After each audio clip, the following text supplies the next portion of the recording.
Hi and welcome to the winter edition of She is Outdoors, the Women's Gear Award. I'm here today with Alexa and the rest of the jury to introduce the winning products, and we have some other things going on tonight. Alexa, thank you for being here with us. Yeah, thank you, Jana. Thank you anyway for calling me out to be the head jury of this fantastic women's jury. We had in 2 days have been testing the products. We've been judging the products in a hybrid way, which was sometimes not as easy, but we came to really fantastic awards, and we're going to lead through this evening and bringing them you closer. But now I would like to go back to Jana because she's going to announce the very first point this evening. Very happy to have you here today. You have been on one of the, I think, biggest adventures that you can dream of, being frozen into the ice on Polarstern on Mosaic Expedition. What does it feel going into this adventure, and how did your daily life look like? Well, hi everyone, I'm Laura, and well, you asked me how it feels.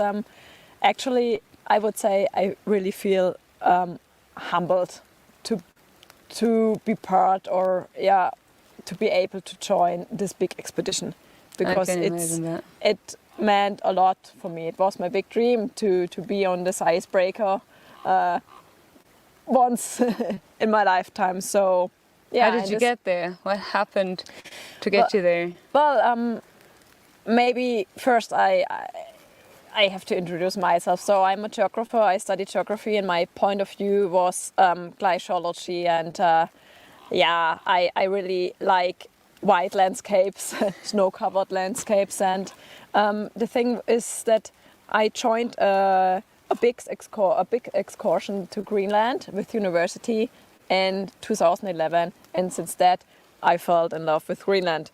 So I tried to think about how could I get there back again, and I applied as a tour guide for Greenland. So I am working there since 8 years as a guide, and then I got some jobs for Spitsbergen, for Finland and Norway. And these guide experiences led me to this big expedition. So just to get an idea, what does a day on Polarstern look like for you, and what was your job? I have been there during the Arctic summer. So I've been on Polarstern for 3 months. The ship was frozen for 1 year in the Arctic Ocean. Our daily life was actually kind of structured, because the scientists had big pressure to collect all this data, to go out on the ice to their stations to measure the atmosphere, the ocean, and the ice and the snow. But I was part of the logistics team and the safety team, so I had to go out with the scientists as a polar bear guard. So I was the lookout person. While the scientists could do their job, I had to look for polar bears. So being in the Arctic is one of the most extreme places I think you can be in. Most of us can imagine. It's not a place meant for people. What does it feel like? What are the problems? And how does it feel like? Actually, it felt like kind of also safe, because we had our home base, the ship. We were not sleeping in a tent. We had our base, our little village with the researchers and the crew. So inside the ship it felt safe, but outside it could be extremely harsh. So you've been on lookout for ice bears all day. How do we imagine that job, just to get an understanding? It's a really structured job. We met every morning in the conference room, and we discussed with the scientists what do we do today, because they had to go out to their camps to measure, to get to collect data from the atmosphere, from the ocean, from the ice, and they needed us, the polar bear guards, as a lookout person. So while the scientists did their job, we were just the lookout. You're standing there looking in the binoculars all day. Yes. And try to focus. Yes, actually we were 3 hours in the morning outside. Then it's hard to focus, because the concentration. You cannot concentrate for such a long time. It's cold, and the cold, in my understanding, has a huge impact on the amount of energy you have and the amount of focus that you have. Yeah, because even it's bright, the sun is not shining the whole day. It's very foggy, and you cannot focus 3 hours through the binoculars on a white ice bear. Yes, because possibly white ice bear. Yeah, because you see then after sometimes everywhere polar bears. Yeah. Because you think, oh, is there moving something? Yeah. Oh no, it's just a piece of ice. And when you're focusing too long, your concentration is getting going down, and this makes it a bit was a bit exhausting, but we were also responsible to be the polar bear watch on the bridge. So that means on the highest point of the ship, we had also per day 3 hours and to communicate with the guards on the ice. So we our team switched, and so what did you do in case of an encounter? And the thing is, actually, the encounter itself should not happen. That's why we have the bridge watch. So the bridge watch has the overview on the ice. And they see it first. And they should see the polar bears first. But then we have our binoculars. And for me, the binocular is a kind of weapon and not the weapon itself. So you can see really very fast with the binocular, and then you can react. You can call the bridge, you have your VHF radio with you, and you also have a kind of flare gun, the signal pistol, where you can... To scare it away? To chase the polar bears away. And then you can go back to the ship. So as a polar bear guard, you didn't only protect the scientists from the polar bears, but also protected the polar bears. At the same time, Polarstern forced its way into an environment where, let's say, people are not supposed to be.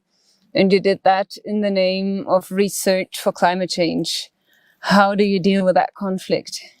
Well, I totally understand your question, or, the conflict maybe people asked. But the thing is, we and the scientists, we were not on this big expedition, frozen for 1 year in the Arctic Ocean for fun. We had a mission, and the mission was to gain data. We collected data from the atmosphere, from the ocean, from the ice, from the snow, from the whole complex Arctic ecosystem. And this data is for the next generation and a big treasure. And this big treasure, this data, means we gained knowledge, and with the knowledge we can educate people, and this education has to lead to action. So that sounds like a big expedition. How many people do you think have been involved in that project over the whole time? Oh, it was really a big expedition, and I think more than 1,000 people were involved. But we had on board of Polarstern during the whole expedition several hundreds of scientists from all over the world. And when you think about this big mission, and then it's so special when you also see the political perspective, when all these nations from Russia, from India, from the US, from Germany work together to get a better understanding of the Arctic climate, and to gain data for the future generation. That's, for me, I think, very special, because it is. Yeah, this maybe does not happen that often. No. That people work together so close. Yeah, I think we're beginning to get an understanding that we are all in it together when it comes to climate change, because it's not one single country that can have an impact. We all have to team up. Exactly. You did something that most of us wouldn't do. get yourself in that environment where you cannot get out. What gave you the courage to just follow your dream and follow it so consequently? I think, it's not easy to leave the comfort zone, but you are getting always richer when you are leaving your comfort zone,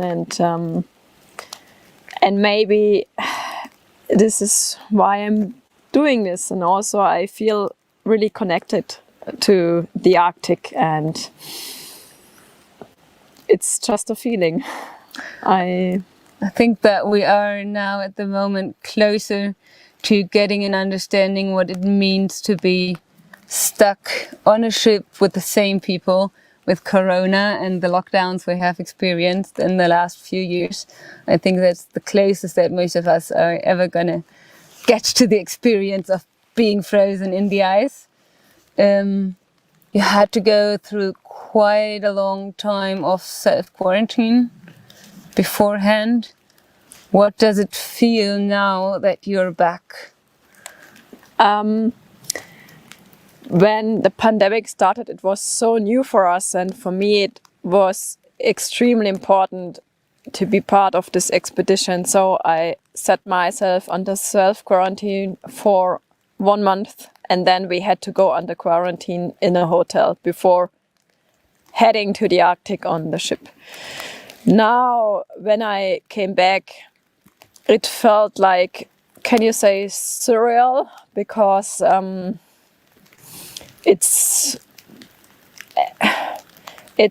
so, I don't know, now we thought, oh, the pandemic is over when we come back from the expedition. We were in our bubble and then we come back and that's it. And now it's like, it feels like a never-ending story, and it makes probably everybody of us very tired, and I'm honest, I wish myself back to the ship because it felt more safe there. Do you think that COVID and the consequences of COVID have an impact on research on the one hand, and on the other hand, on the attention that we give to the topic of climate change? And how does it affect your job being back here with COVID? Yeah, the thing is, I think it has an impact, but I think I don't want to make enemies, but I think climate change is much more important to discuss, or not to. It should not get can you say forgotten in the minds of people. Yeah. And yes, science is still happening.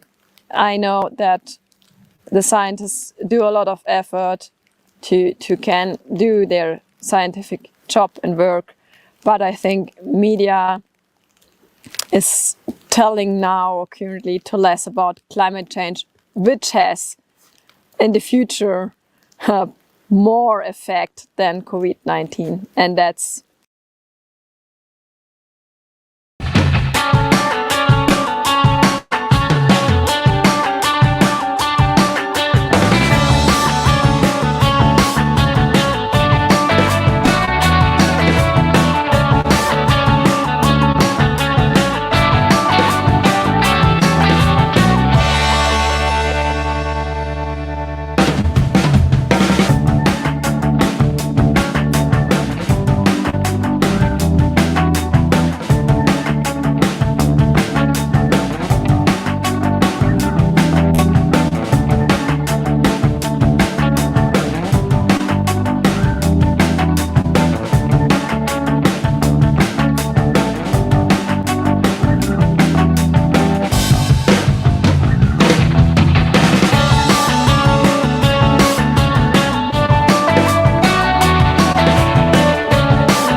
Congratulations to the gold winner in the hardware category.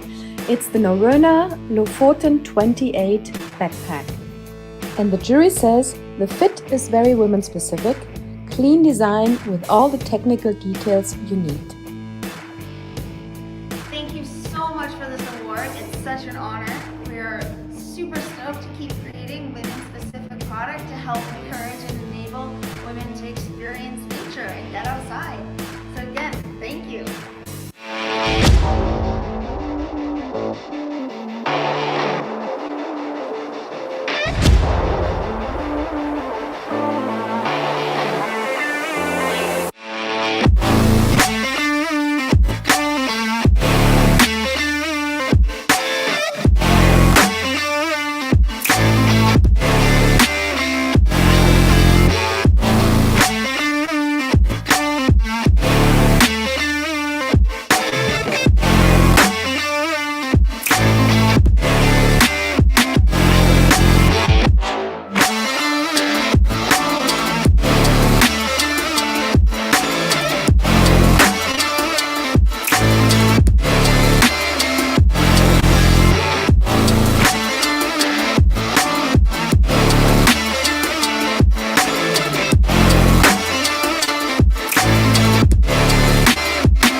Run at 15 meters, search strips and look out.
Congratulations to Fritschi. The gold winner is the Binding Xenix 10. This is what the jury says. This binding offers ski tourers on every level and every expertise a perfect match. Easy to understand and easy handling in switching from skiing to hiking mode. Congratulations, Fritschi.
In the apparel category, we have two winners, two pants here. And there is the winner, which is the Mammut pant, and the jury was first not really sure about the strength of the pant, but then convinced regarding insulation and strength, so this pant got the award.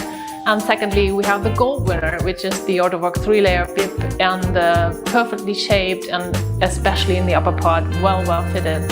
So this is the reason why this pant got the award as well.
Gold winner of the Outdoor Professionals and Expedition is Adidas Terrex with the Tech Rock Prime Knit Rain RDY pants. Jury says, well-working technical pants that don't look like outdoor professional.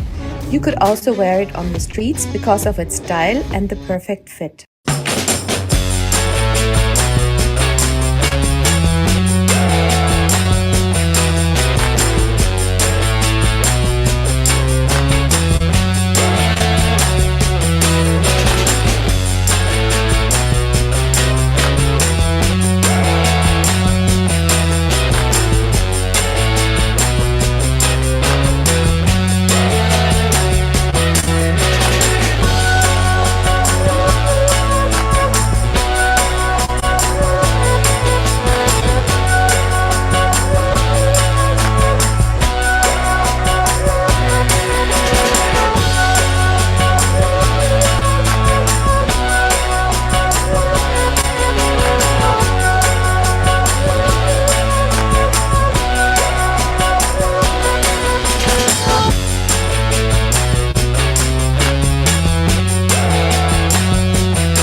winner of the Sustainability Award is Pure with the Everwarm Parker.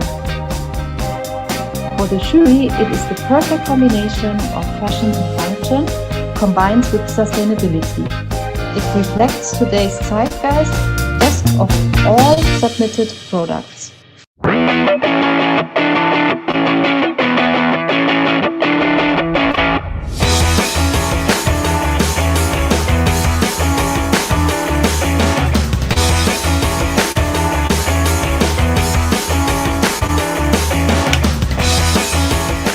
Run at 15 meters, search strips and look out.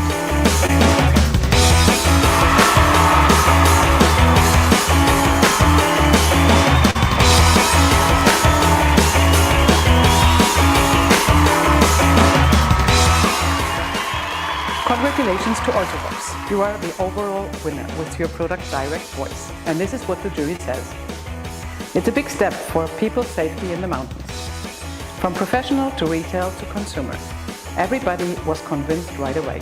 The biggest innovation in snow sports for years.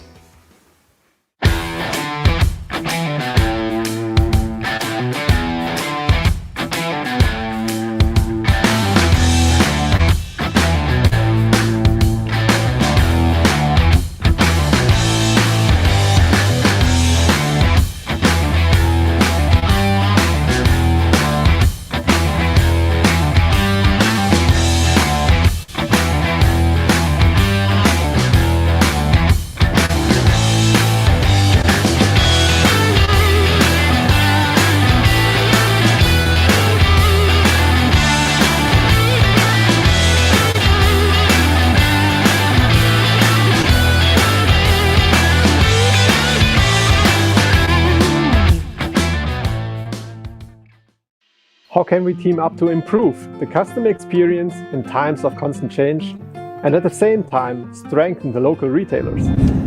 We have developed a tool that's simple to integrate into your website as a plugin and displays the real-time availability of your products in local stores. With our team, we implement a full visual integration into the CI of your brand. Outra already enables many brands to optimize their customer journey and sales in an easy way. For your partners worldwide, the onboarding is free of charge and so straightforward that we can currently access the availabilities of over 1,000 retailers. Let's get ahead of change and break new ground in the collaboration between brands and retailers.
Hello and back again, and a very warm welcome to our jury.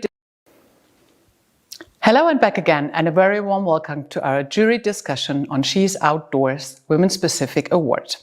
I'm very proud to be the moderator of the jury here now, where we discuss products, market potentials, and status quo. What opportunities and challenges do Anni Cardinal, Alexa Demel, Jana Erb, Astrid Schlüchter, and myself, Kim Scholze, see for the trade? So again, we worked together, we had a good time together. Maybe it's important now that you present yourselves. Why are you here for, and what do you do for life? Where is your passion? We start with you, Astrid. Hello, I'm Astrid Schlüchter. I'm the editor-in-chief of the B2B magazine SHZ Sport. And we started to support the She is Outdoors Awards since last summer, 21.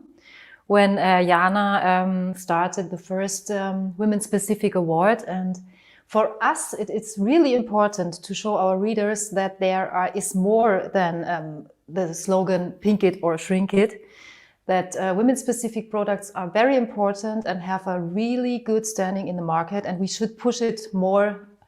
And so I'm very happy to be here, and it was really a great jury and really great products. Thank you, Astrid. We continue with you, Anni. My name is Anni Cardinal. I'm in about 30 years now in the outdoor industry, and my background is omni-channel retail. So I run my own agency called Outdoor Deluxe, and yes, I'm familiar with this industry, as I said, 30 years, and this is the reason why I'm here, because I worked in purchase and category management, so I use these products as well. So these are the components that make me be part of the jury. Yes, this is important to really highlight. It's more than family with all the products. Jana, say something on you. I'm very, very happy for all of you to be here and to support us with. Well, we came up with this very weird idea in the beginning of February 2021, and yeah, we got to hand out the first awards in summer. And now we're here with the second round, the winter edition, and we have a fantastic jury, supporters from the industry. We have now 2 big retail partners that are going to present the winning products. And of course we have Outra as our presenting partner. And yeah, the support we have experienced from all the industry and from the media has been huge. So thank you very much, and thank you for moderating this round here. Sure, I love it. Alexa. Thank you, Kim. Hi, my name is Alexa Demel. I have an agency in Munich called Active Sports Design and Consulting, and my heart burns for this industry. Since more than 25 years, I'm loving to design, develop, and consult some of the main parts in this industry concerning clothing. And I was allowed to design for many big brands, for many consumer brands, mainly on water, mountain, and performance sports. And my expertise led over to material as well, due to performance days and functional fabric fair curation. So I'm very happy to help here to contribute my knowledge and expertise to this jury, and leading this jury, we had such fantastic discussions, and I'm happy that I could contribute with my knowledge. Thank you, Alexa. And it's always a pleasure to work with all of us. Let's call it like this. We have different perspectives, as you have maybe seen in the introduction round. It's from retail to communication to press, and also to design and production. We start with you as the head of us, of the jury, with maybe some introductory words. And we said, just to remind you all, please interrupt each other and make it as lively as possible, because we want to start with the question from your eyes, design specific and women specific, on products and on the status quo in the market. What ingredients and what kind of transfer from the last 2 years, because things changed. What is important for you to share with us in terms of women-specific products? I would like to specify 2 parts, which is always the hardware and the clothing. And I also want to point out the first thing we were all excited about this year, because we looked at all the categories, and the biggest discussion and the biggest R's and O's we had were on backpacks. And that was super interesting for me because backpacks were long. I mean, Jana, she's a super specialist at backpacks, and she showed us all the details. And this time I had to admit that we found out that really most of the brands had put so much new efforts for female design in backpacks that we actually had difficulties in finding the winner. We've been discussing very long. So that was the first thing. Something to add on this, Jana? Yes, I mean, I have a lot of experience carrying heavy backpacks as I'm a photographer. That's where I come from. So, and I have been selling backpacks actually at Globetrotter in Munich. So I've seen different backpacks on different people with different body shapes, and there really has been a lot of development going on, especially for women. And the belts in the shoulder area that were mostly straight in the beginning have now been really nicely designed for women's specific use. And all the backpacks had some special things to them and very, very huge love to details. And it was, I think, for the jury, a very hard decision. And this is why we call it a jury discussion, to really make sure that all the details are proven, belt proven. So back to the second part. Second part, I go to the apparel directly because we were so excited about the apparel category as we've been discussing very hard. And in the end, what came out was that we found that the brands have put really a lot of effort in pattern specifically for pants, because nothing is harder than to buy a good pair of pants if it's sports or if it's in daily use, but having functional, really perfectly fitting pants, really, and they fitted bigger sizes, they fitted smaller sizes. We've been testing them, and in the beginning when we looked at them, we were like, okay, there's the Mammut pink, which is the Mammut pant, which is pink, and then we were like, oh, do we really want a pink pant? But then you need, of course, the high vis. And when we tested it, when we found out what it all kind of details had, the perfect body mapping during the use, finding out that this really soft material is extremely robust, it made us all excited. And then also the Ottovox bib, seeing that, I mean, you don't even have a problem in doing your female needs when you have to step aside quickly. I mean, everything is thought through, the fit is perfect, and this led to that we were very convinced that it's going to build up further and further and giving much more comfort for female products also in apparel. And I think nowadays you can see that there's really an assortment for women in specific women's styles. It's not only about jackets and pants and shoes anymore. It's more about sleeping bags and backpacks as well. So, and this is definitely something that has to be communicated stronger to towards the end consumer as well. Because this is what a lot of women don't know, that there are so many really specific and details. And when you look at the Mammut pants, what you just said, it's regarding the installation. It's really kind of a unique style, and it's really good to see now that we really have good assortments for women-specific needs.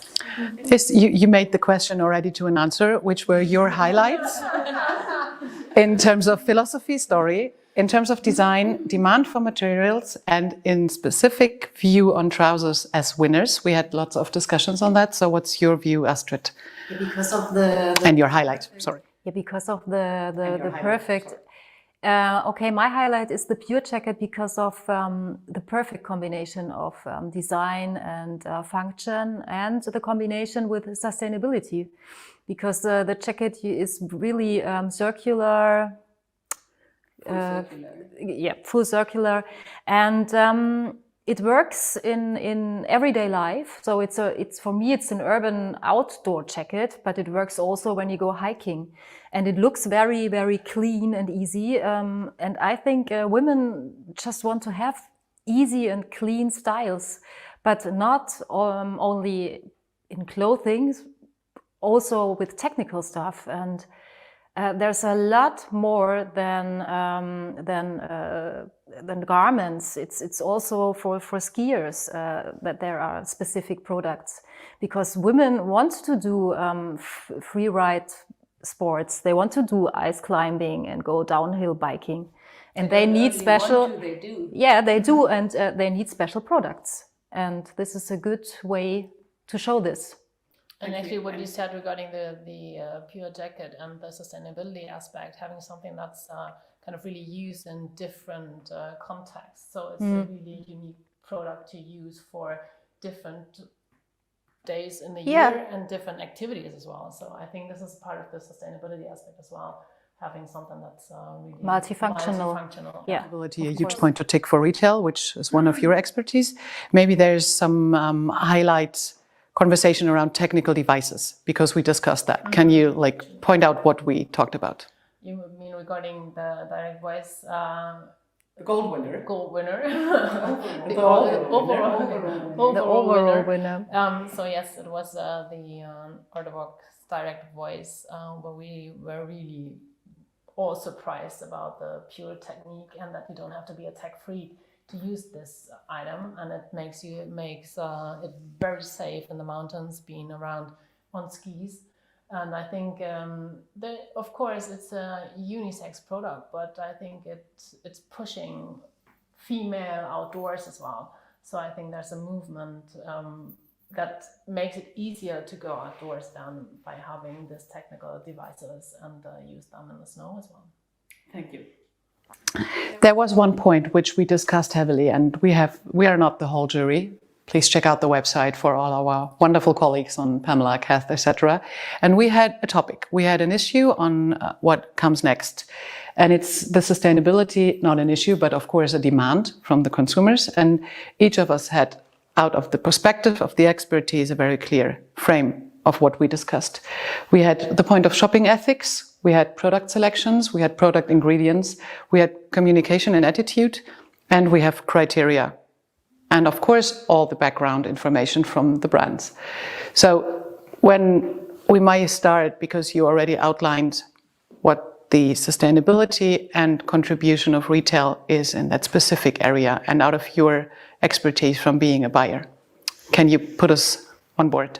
I think it's part of the deal is to showcase all the products that are on the market. So you have to show alternatives as well. And I think what my goal was always not to over-equip people, so that you have really the right product for the right moment. And if you just walk along a promenade on a lake, you don't need the same jacket that you need for Mount Everest possibly. So of course you can wear whatever you want to, but I think regarding sustainability aspects and stuff like this, by definitely hardcore and high outdoor professional equipment, you definitely use different fabrics, which are for the urban usage possibly a bit more sustainable to look at, because this is the surrounding where we can establish the sustainable aspect as well, way more than in the core segment. It all has to do with performance, I guess, and this is where your opinion might help our viewers to get a clearer picture on what happens right now. It is incredible what kind of performances are developed nowadays, and if the brands really intelligently use these options of body mapping, of the intelligent development of fabric, because we have different directions. Definitely, we have, when we go towards waterproof, we have really a huge variety of performing membranes that are showing up on the market. That go from e-spinning to coated membranes that offer any kind of differentiation, going circular, if it's from pure nylon, if it's pure polyester, or if it's polyurethane even. I mean, we have 3 more options now to go complete circular. I mean, there's now nylon insulation. So we can do a circular nylon jacket, fully waterproof. We can do a fully circular waterproof polyester garment. We can do a fully waterproof polyurethane garment. So this is really great approach in the waterproof categories. Then we have in the mid layers going towards the base layers. So base layers become more and more natural fibers. So we have ore blends with naturals and synthetic fibers that are melt so that they give the best performance for the body in thermal regulation and heat absorption or breathability and comfort. And then for the mid layers, we have the options that we can really build the garments in body mapping, insulated, non-insulated, in different areas that actually full comfort is given if you build them intelligently, that you have no more bad weather. I mean, it's just the bad clothing. Yeah, and I think one aspect as well is that the question of fashion, function and sustainability, this industry is definitely ahead of the curve. And so I see an aspect for retail as a unique selling point as well, that compared to some fashion brands, that you can really educate people on being fashionable but sustainable and functional dressed as well. Absolutely. And you see a perfect combination of consultancy and bringing all the expertise with us. So. Yeah, and I mean, what was exciting in the last fabric fair was actually that we have cross-industry development for fabrics. So the computer industry delivers PU that is used to build a membrane in a waterproof fabric. And then we have old car tires that are through a chemical pyrolysis treatment rebuilt into old oil, and then recycled as recycled nylon on the market. So we have it's fantastic what's happening. We have old fisher nets that are recycled for old nylon. We have by the sea, by land, PET recycled and reworked. So there's a lot of impact going on, bringing back recycled materials from any industry possible to make also the textile industry a little bit more sustainable, because we really have to see we are still the second most polluting industry. Definitely, and it's really just having our time frame and the rest of our discussion partners.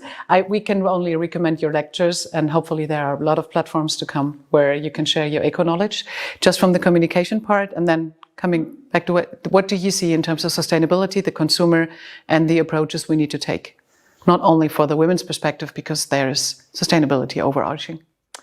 I think the outdoor industry is really up to the fashion industry. I mean, if you go outside and if you want to buy a jacket, I think everybody is looking to have some sustainable stuff and to buy some sustainable stuff.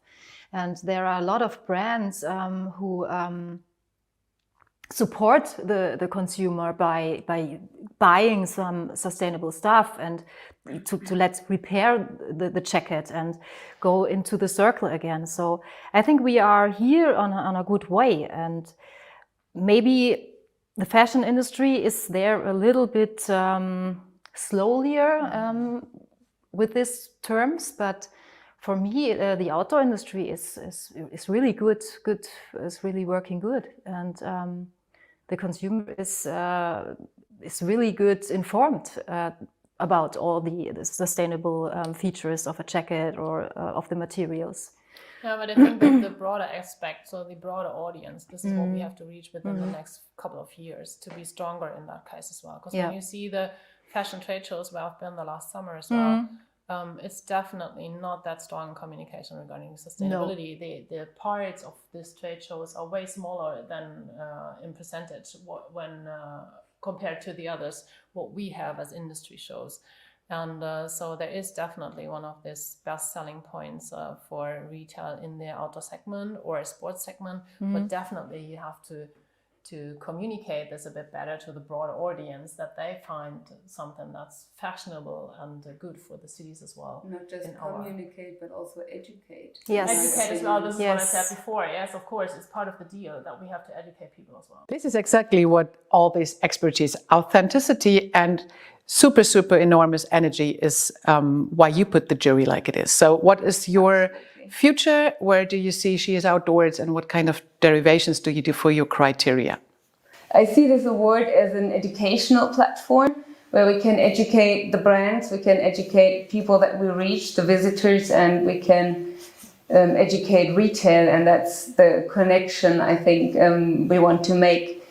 The point is that looking at this and taking this responsibility, that kind of means that we really have to ask ourselves and reconsider the criteria we have. So we sat down together, we worked on a jury statement regarding sustainability, and we will be publishing a short video, where we will explain the new criteria that are an absolute basic needs for the products that are allowed to be entered into the award in summer 2022. And maybe adding this to what's in your head, seeing not only the past, how many efforts you put it into to set it up like a real statement for the industry, seeing women-specific products, Absolutely. Also your personality, and of course, if you feel it as an educational thing, there are so many legislative processes which need to be considered if there's a change in the market on 2025,